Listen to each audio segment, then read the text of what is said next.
छोटे से कमरे में उसकी नौकरी होती है, पर कितनी बड़ी पावर उसके हाथ में होती है।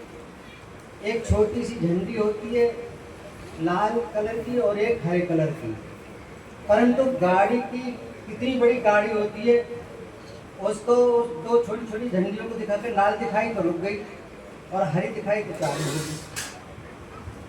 तो ऐसे ही जो सदगुरु होता है वो ट्रेन के गाइड की तरह होता है।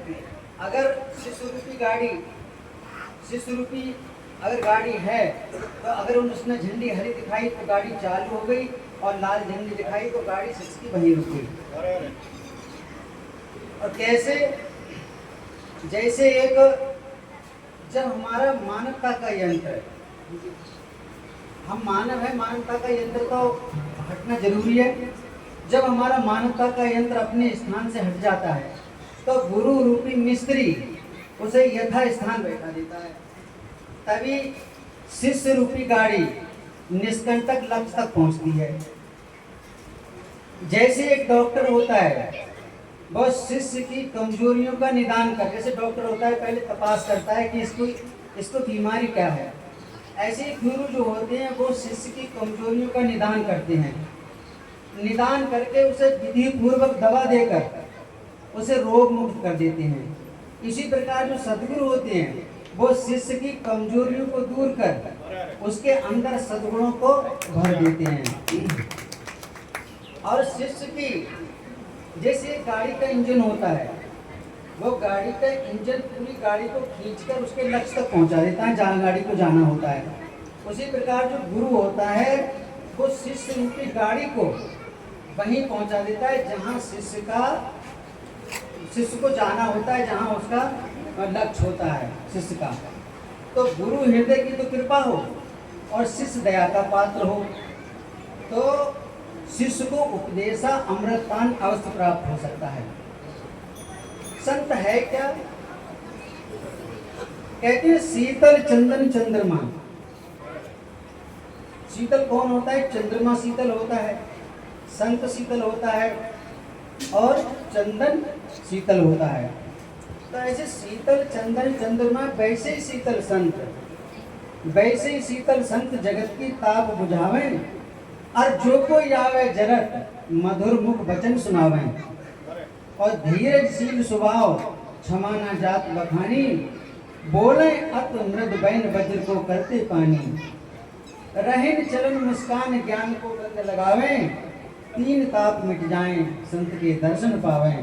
तो ऐसे दर्शन होते हैं तो दैविक भौतिक तीन तरह के ताप होते हैं, उनको संत अपनी कृपा से एक सेकंड में नष्ट कर देते हैं। हम पानी चाहिए बाबू।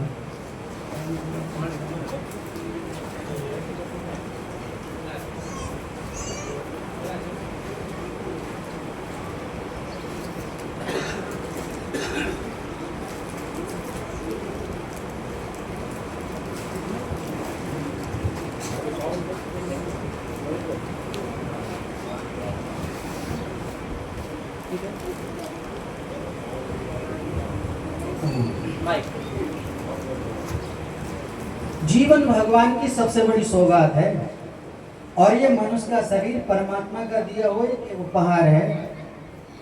इसीलिए तो ये जीवन बेशकीमती है। इसको छोटे छोटे उद्देश्यों के लिए जीना जीवन का अपमान है। व्यसनों और वासनाओं में जीवन के बहुमूल्य समय को बर्बाद कर देना ये जीवन का तिरस्कार है। क्यों? क्योंकि जीवन अनंत है और हमारी शक्तियाँ अनंत हैं, हमारी प्रतिभाएं भी अनंत हैं। हम अपनी शक्तियों का सिर्फ 5, 10, 15, 20% ही उपयोग कर पाते हैं। बाकी के 80-85% शक्तियां हमारे शरीर में ही सुप्त रह जाती हैं। यदि हम अपनी शक्तियों का सही उपयोग करें तो हम पुरुष से महापुरुष और युग पुरुष मानव से महामानव बन जाते हैं और हमारी आत्मिक चेतना में वैश्विक चेतना अवतरित होने लगती है और इंसान भ्रमवश इंसान को भगवान की तरह समझने लगता है। कैसे? जैसे भगवान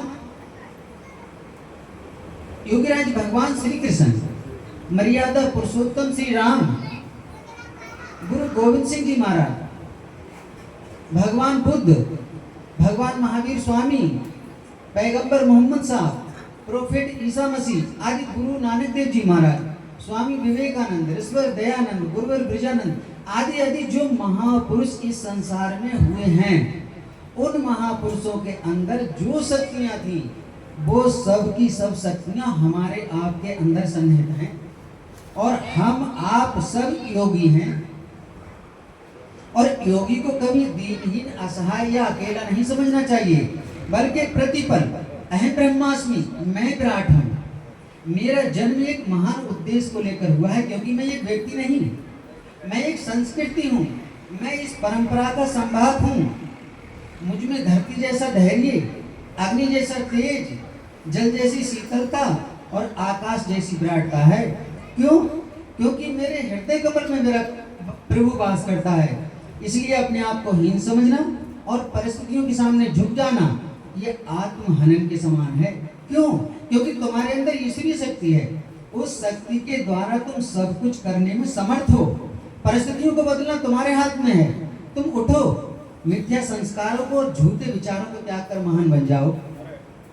क्यों? क्योंकि दुनिया मेरा संकल्प है, इसके सिवाय कुछ नहीं। स्थावर जंगम जगत के तुम पिता हो, तुम उसके पूज्य और श्रेष्ठ गुरु हो।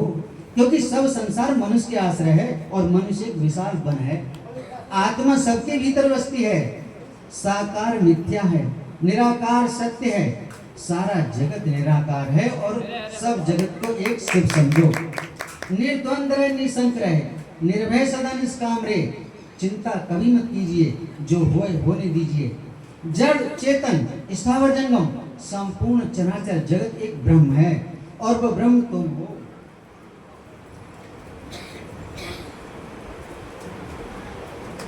कोई भी शक्ति इसमें बाधा नहीं डाल सकती। राजा, देव, दानव कोई भी तुम्हारे विरुद्ध खड़े नहीं हो सकते। तुम्हारी शंकाएं और भय ही तुम्हारे जीवन को नष्ट करते हैं। जितना अपने अंदर शंका और भय को स्थान दोगे, उतने ही उन्नति से दूर पड़े रहोगे। क्यों? क्योंकि सदा सम रहने की तपस्या के आगे बाकी की सब तपस्याएं छोटी हो जाती हैं। सदा प्रसन्न रहने की कुंजी के आगे बाकी की सब कुंजियां छोटी हो जाती हैं और आत्मज्ञान के आगे और सब ज्ञान छोटे हो जाते हैं। तुम्हारे स्वरूप के रहने से चांद सितारे भागते हैं, हवाएं बहती हैं, मेघ वर्षा करते हैं, बिजलियां चमकती हैं और प्रकृति समय पर अपना रंग बदलती है। उस आत्मा को छोड़कर औरों के साथ कब तक दोस्ती करोगे? अपने घर को छोड़कर दूसरों के घर में कब तक बसते रहोगे? अपने आप को छोड़कर दूसरों के साथ कब तक लगे रहोगे? क्योंकि जो एक से राग करेगा वो दूसरे से द्वेष करेगा, जो किसी से राग नहीं करेगा वो किसी से द्वेष भी नहीं करेगा। तो वो कौन होता है? वह परम प्रेमी होता है, वो जीवन मुक्त होता है। न प्रलय है, न उत्पत्ति है, न बद्ध है, न साधक है, न मुमुक्षु है। यही परमार्थ है। आप सर्वस्व मंगल में देखने लग जाइए तो चित्त अपने आप शांत हो जाएगा। जिस कृत्य से चित्त खिन्न हो, ऐसा कृत्य मत करो। जिन विचारों से चिंता, खिन्नता, द्वेष आदि पैदा हो, उन विचारों को विष की तरह त्याग दो। अगर तुम सर्वांग पूर्ण जीवन का आनंद लेना चाहते हो तो तुम कल की चिंता छोड़ दो कि कल क्या होगा। कल तुम्हारा अत्यंत आनंदमय होगा, ये दृढ़ निश्चय रखो। क्योंकि जो अपने से अतिरिक्त किसी वस्तु को नहीं जानता वो ब्रह्म है। अपने ख्यालों का विस्तार जगत है। माने कि सारा संसार तुमसे अभिन्न है, फिर भी मत डरो, हिम्मत रखो, धैर्य रखो। संसार को आत्मदृष्टि से देखने लग जाओ। फिर देखो द्वेष कहाँ रहता है, कलह कहाँ रहता है, विरोध कहाँ रहता है। क्योंकि जिनका मन अंतर्मुख हो जाता है वो चित्त थकान को त्याग कर आत्म विश्रांति का स्वाद लेते हैं। तुम जितना समाहित चित्त होते जाओगे तो जगत तुम्हारे चरणों के नीचे आता जाएगा। क्योंकि आज तक तुम मंदिर में अन्य जगह जाते आए हो, लेकिन किसी बुद्ध पुरुष से अंतर्मुख होने की कला पाकर अभ्यास करोगे तो वो दिन दूर नहीं जो सब तुम्हारे दर्शन करने को आएंगे। क्योंकि प्रभात के समय साधकों को जो प्रेरणा होती है वो शुभ होती है। तुम जब कभी भी व्यवहारिक परेशानियों में उलझ जाओ तो तुम विक्षिप्त चित्त से कोई भी निर्णय मत लो। तुम प्रातःकाल जल्दी उठो, स्नान आदि से निवृत्त होकर पूर्व को मुख करके बैठ जाओ और गुरुदेव, परमात्मा या इष्ट देव या जिनमें आपकी श्रद्धा हो उनसे प्रार्थना करो कि हे प्रभु, मेरी बुद्धि तो निर्णय लेने में असमर्थ है। हे प्रभु, मैं भटक गया हूँ, हे प्रभु मुझे सन्मार्ग दिखाओ, मैं आपकी शरण में आया हुआ हूँ। निष्कपट भाव से आपको सही मार्ग मिल जाएगा, क्योंकि शरीर की मौत होना कोई बड़ी बात नहीं है, लेकिन श्रद्धा की मौत हुई तो समझो सर्वनाश हुआ। अगर तुमने 10 साल तक भी ब्रह्मनिष्ठ गुरु के आदेश अनुसार साधना की हो, फिर भी तुम्हारी श्रद्धा चली गई, तो तुम वहीं पहुंच जाओगे जहां से 10 साल पहले चले थे। क्योंकि ब्रह्मज्ञानी ना ही किसी को पास बुलाते हैं और ना ही किसी को दूर धकेलते हैं। तुम्हारे श्रद्धा व्यवहारी तुम्हें उनसे नजदीक और दूर होने का एहसास कराते हैं, क्योंकि सदगुरु ही तुम्हारे सच्चे मित्र हैं। अगर तुम मित्र बनाओ तो उन्हें ही बनाओ, भाई माता पिता जो भी बनाओ तो उन्हें ही बनाओ। क्यों बनाओ? क्योंकि सदगुरु तुम्हें जड़ता से चेतनता की ओर ले जाते हैं और संसार से छुड़ाकर तुम्हें स्वरूप की ओर ले जाते हैं। और संसार के अन्य नाते रिश्तेदार तुम्हें संसार में फंसाएंगे, दुखों में पटकेंगे और तुम्हारे स्वरूप से दूर ले जाएंगे। इसलिए जितना हो सके जीवित सदगुरु का सानिध्य लाभ लो।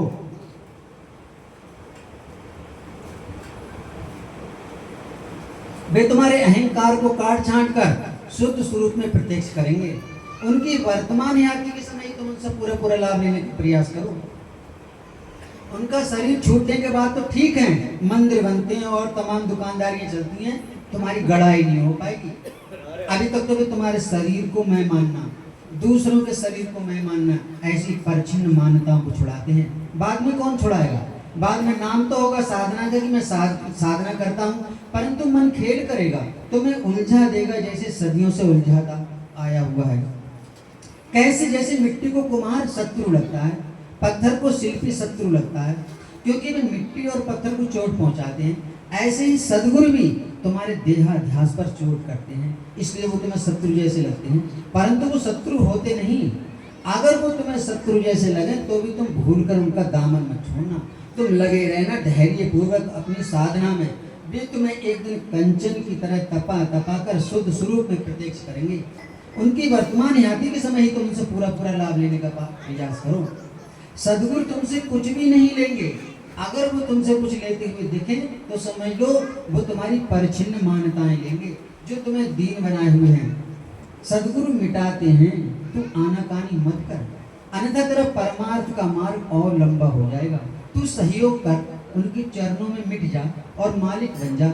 सिर दे और सिरताज बन। तू अपना तुच्छ मैं उनको दे दे और उनके सर्वस्व का मालिक बन जा। तू अपने नश्वर को ठोकर मार दे और उनसे शाश्वत का सुर सुन।